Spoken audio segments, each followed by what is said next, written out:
Have you ever been woken up by your neighbor treating your car like a graffiti canvas? What if that neighbor was the smiling HOA president who controlled every blade of grass in the neighborhood? And what if her famous homemade soup wasn't a recipe for comfort, but a recipe for disappearing anyone who dared to laugh at her rules? My name is Logan Hayes, and after 15 years as a detective, I thought I'd seen every kind of monster. I chased shadows in alleys, read the twitch in a liar's eye, survived 2 tours where the real enemy hid in plain sight. But nothing prepared me for Deborah Langford, the self-appointed queen of Willow Creek Estates, armed with a spray can, a clipboard thicker than the Constitution, and the unshakable belief that her covenants were carved in stone by God himself. I moved here 6 months ago after the last department cleared me of those bogus brutality claims some desk jockey cooked up during a messy arrest. The rumors followed me like cheap cologne, aggressive cop, loose cannon, better watch your kids around him. Deborah made sure the welcome packet included a friendly note. We value peace here. Mr.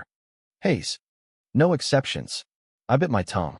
Paid the first 3 fines for my SUV being too commercial looking, and kept my head down. Show. Don't tell. Right? Let the petty tyrants dig their own graves. Then came that Tuesday at 5:47 a.m. The hiss of aerosol cut through the quiet like a bad alarm. I rolled out of bed, robe half on, and peeked through the blinds.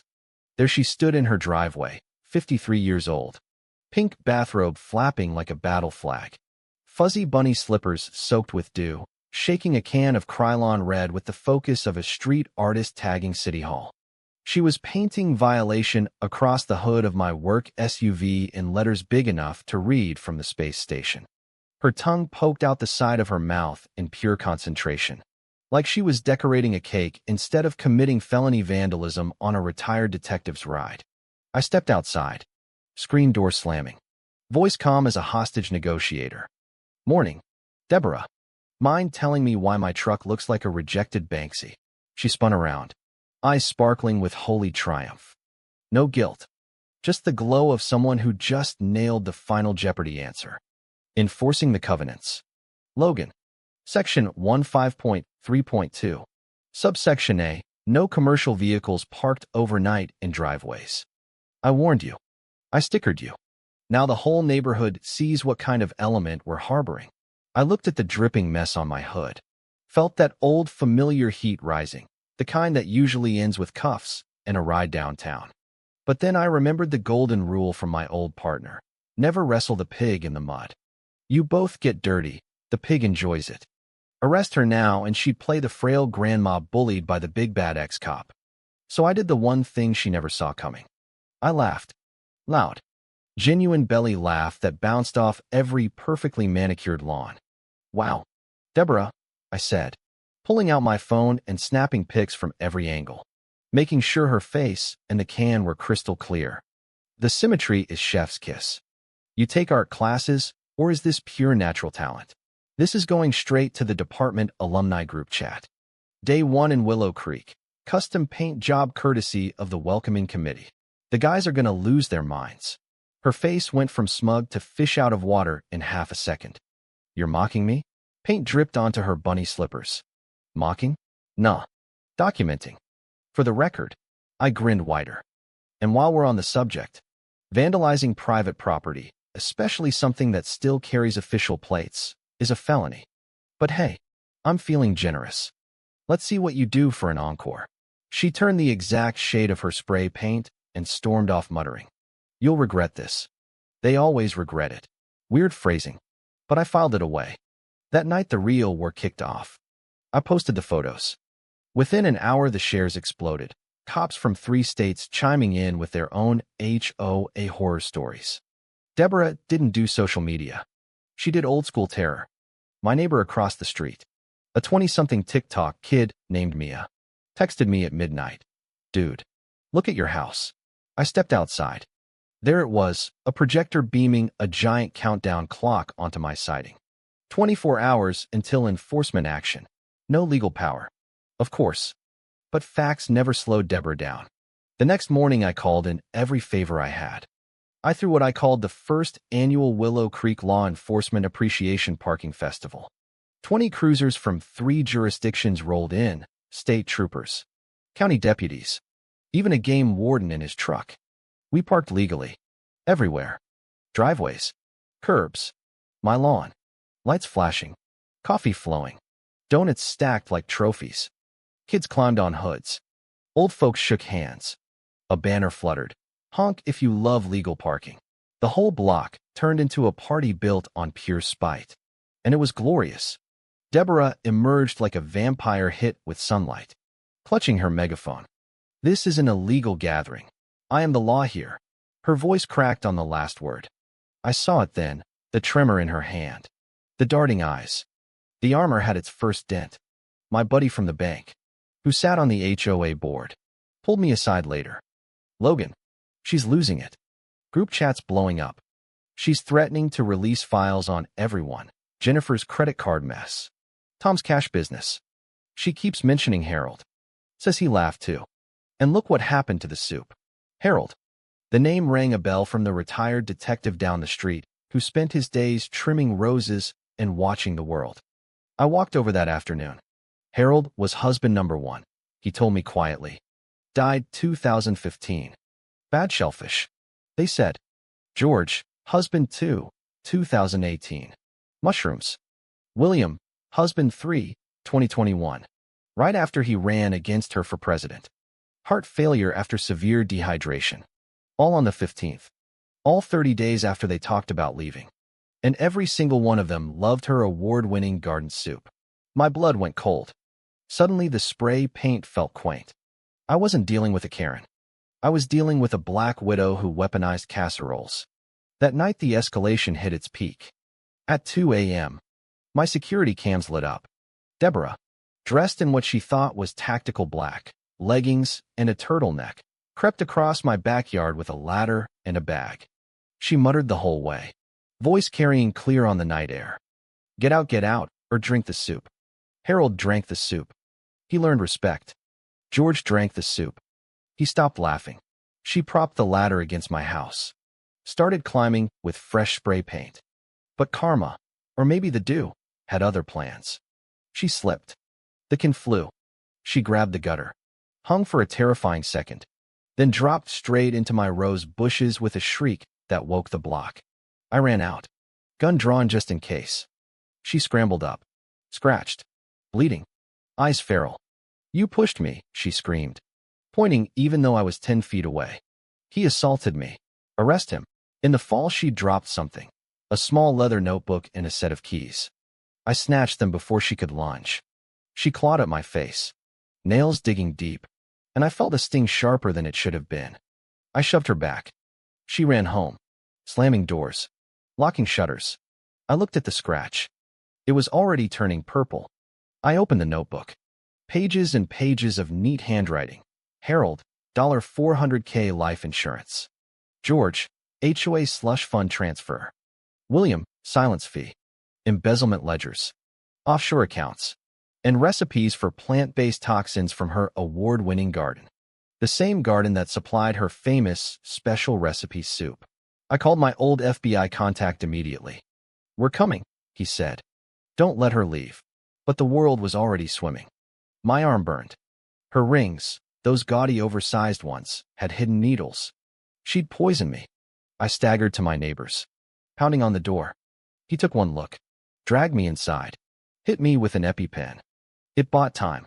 While paramedics loaded me, the cavalry arrived, FBI, SWAT, state police. It looked like D-Day on Maple Lane. They surrounded her house.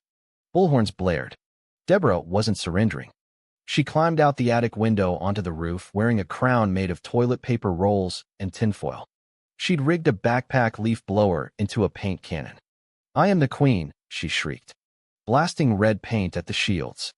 This is my kingdom. You are all in violation. It was horrifying. It was tragic. It was the funniest damn thing I'd ever seen. My TikTok neighbor was live streaming. 3 million viewers watched Deborah confess everything while trying to paint innocent upside down on the shingles, so it read "Nocent," and the crowd started chanting it back. She spun, slipped on her own paint, and slid down the roof like a cartoon character. landing in the fire department's inflatable cushion. They swarmed her. She fought like a feral cat, biting, kicking, throwing one sock at an agent while screaming violation. Your laces are untied. They strapped her to a gurney, still ranting about grass heights. I watched from the ambulance, anti-venom kicking in, feeling life return to my arm. The trial was pure circus. Deborah fired her lawyer and represented herself in an orange jumpsuit with a toothpaste-drawn tie. She objected to everything. Objection. The judge's gavel strikes at a 47-degree angle. HOA standards require 90. The prosecutor laid out the ledger. Exhumations. The money trail, $7 million embezzled from HOA funds. They found the rings in a safe, 12 of them, each with microscopic needles and reservoirs of cone snail and pufferfish toxin. Guilty on all counts. 3 life sentences plus 25 years for attempted murder of a law enforcement officer. She stood up, looked at the jury, and said, "You are all fined $500 for bad posture." They carried her out, still trying to bite the bailiff's ear. 6 months later, Willow Creek is different.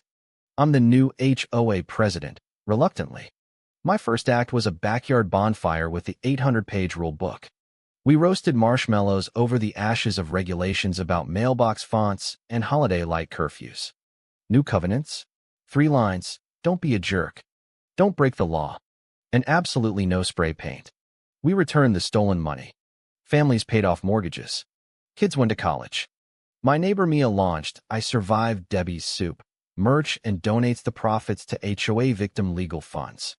My SUV still has one small red V under clear coat, a battle scar. Last week I got a letter from prison written on a napkin in ketchup. The laundry service here is inefficient. Guards wear uniforms sloppily. I have formed a committee. We are drafting new bylaws. You won the battle, but the war for order never ends. P.S. Your grass looked long on the news. I framed it. It hangs next to the picture of my freshly painted SUV.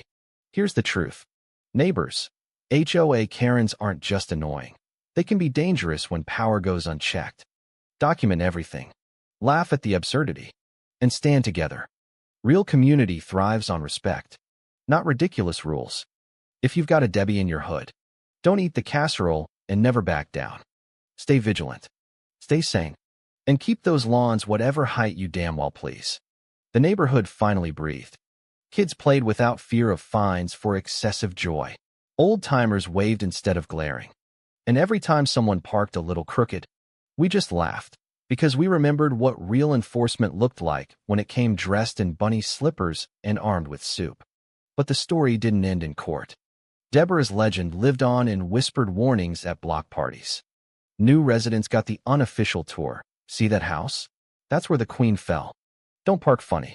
And for God's sake, if she offers you soup in the visitation room, politely decline. I still get the occasional late-night text from Mia with a screenshot of Deborah's latest prison grievance.